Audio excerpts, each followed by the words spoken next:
Hub, you have access to a transcript, which we can customize to show previous courses completed. On the Courses tab, we can see this student currently has 4 courses. Click on the Assign Course. This can be done with either BJU Press or Custom Course. We're going to choose a BJU Press course. Here we choose a textbook course. Select the grade that the course applies to. In this example, we choose U.S. History, which is an 11th grade course. In the lessons to start with, we scroll to the last lesson, which is a test. In the middle section, we can either choose to skip or mark complete and input the grades. Choosing the second option would allow you to enter grades for each assignment if you had those. For this purpose, we are going to skip all the previous lessons and enter the one final grade that we do have. For the date, since you skipped all the lessons, you could enter the date the student completed the course if you know what that was. The most important part of the date would be the year.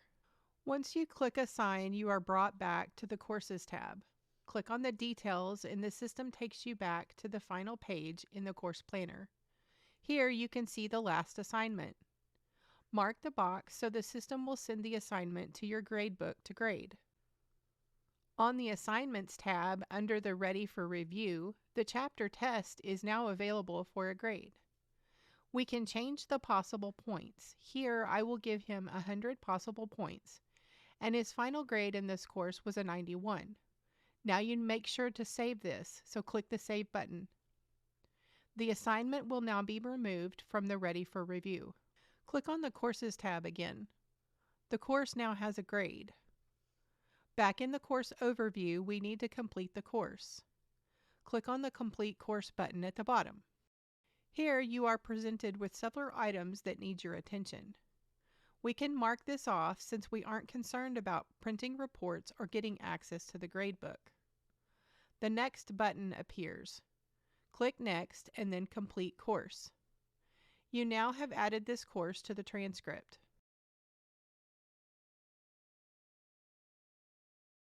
Going back to the Reports or Courses tab, we click the Print icon. We fill out the required information.